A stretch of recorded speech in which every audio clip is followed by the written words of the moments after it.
Assalamualaikum warahmatullahi wabarakatuh. Ya halo teman-teman, jumpa lagi dengan saya Riza Ilham di channel saya Riza Ilham. Pada kesempatan hari ini, saya mendapat berita yang cukup mencengangkan. Saya langsung bacakan beritanya aja ya, supaya langsung to the point. Dari fifa.co.id, ibu korban keracunan nasi kotak PSI mengaku diintimidasi. Saya bacakan. FIFA, orang tua dari dua anak kecil yang menjadi korban keracunan nasi kotak dari Partai Solidaritas Indonesia (PSI) mengaku rumahnya didatangi oleh dua orang pria yang mengatasnamakan PSI. Wanita yang bernama Dina Minata, 37, itu juga mengaku mendapat perlakuan intimidasi dari perwakilan PSI yang datang ke rumahnya. Awalnya, dalam kasus nasi kotak PSI yang membuat kedua anaknya keracunan itu, Dina kemudian membuat laporan resmi ke Polres Metro Jakarta Utara. Dia didampingi beberapa orang perwakilan dari lembaga bantuan hukum. Dina mengatakan kondisi dua anaknya yang berusia balita, Z 5 tahun dan S 4 tahun, masih berada di RSUD Koja guna menjalani perawatan intensif usai menyantap nasi kotak PSI.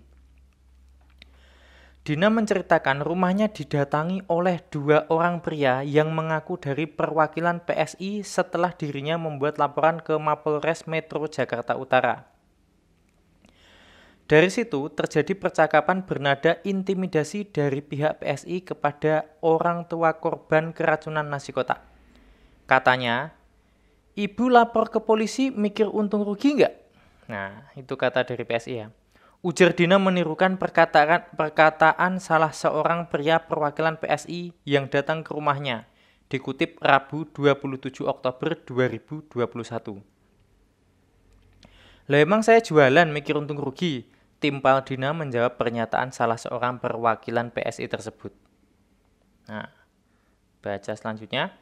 Dalam percakapan yang sedikit bernada debat antara orang tua korban keracunan nasi kotak dan perwakilan dari PSI itu, Dina mengatakan sama sekali tidak ada ucapan permintaan maaf dari kedua perwakilan PSI yang datang ke rumahnya. Jadi dia ngomong gitu doang, nggak ngomong minta maaf dari dia, ujarnya.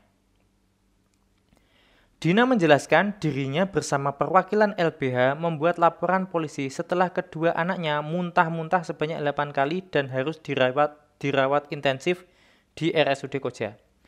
Kemudian dua anaknya menyantap nasi kotak PSI itu terjadi pada Senin 25 Oktober 2021 malam. Dina menegaskan dirinya menuntut keadilan atas kasus yang membuat anaknya keracunan. Saya minta keadilan aja. Makanya minta bantuan LBH, ujarnya. Dina merinci kejadian kedua anaknya keracunan nasi kotak PSI itu terjadi pada Minggu 24 Oktober 2021. Saat itu anaknya yang nomor 2 berusia 5 tahun menyantap nasi kotak yang diberikan oleh PSI. Dina mengatakan saat itu anaknya mengeluh rasa telur sambal yang ada dalam nasi kotak PSI itu. Rasanya sudah tidak enak dimakan. Oh gitu.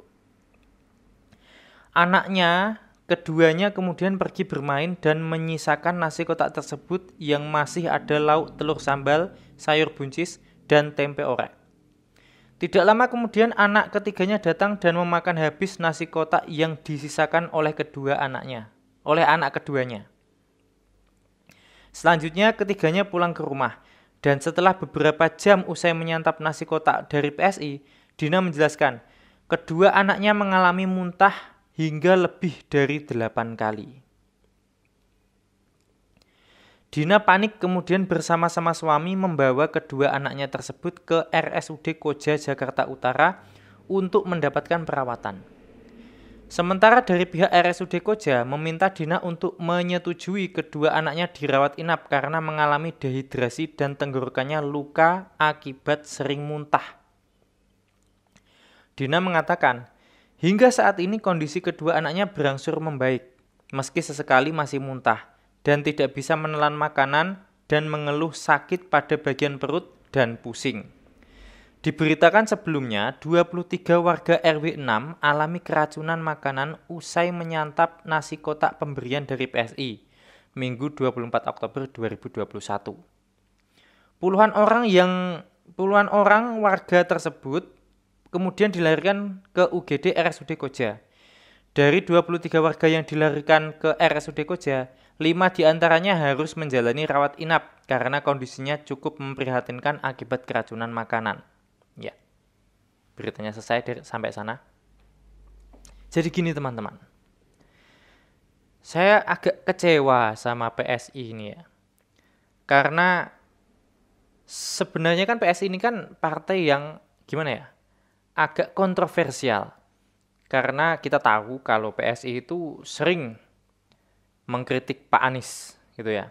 Tapi setelah kemarin saya mendengar podcastnya dengan Deddy Corbuzier, itu si Giring Niji itu, Giring mantan Niji ya. Podcastnya itu dia menjelaskan PSI itu bagus. Ya ini kita objektif aja. Sistemnya bagus. Jadi nggak ada pemotongan gaji dari PSI agar partainya itu mendapatkan keuntungan. Itu tidak ada. 100% gajinya diambil oleh yang sudah menjabat jadi anggota DPR atau DPR RI gitu ya. Tapi sementara ini DPR RI nggak ada ya. Itu sistemnya bagus. Dia nggak motong gaji para anggotanya. Sehingga ini bisa meminimalisir korupsi gitu. Bagus itu. Nah, tapi ketika ditanya kok sering kritik Anies Baswedan, kenapa nggak kritik Pak Jokowi? Nah, jadi dijelaskan mengkritik Pak Anies tapi tidak mengkritik Pak Jokowi. Karena kalau sama Pak Jokowi itu masukan gitu ya. Ya agak lucu sih kalau jawaban ini agak lucu. Nah, kita kembali lagi ke masalah nasi kotak. Sangat disayangkan, partai yang mempunyai sistem yang baik seperti PSI, yang lainnya belum ada yang punya sistem kayak gini ya. Setahu saya belum ada.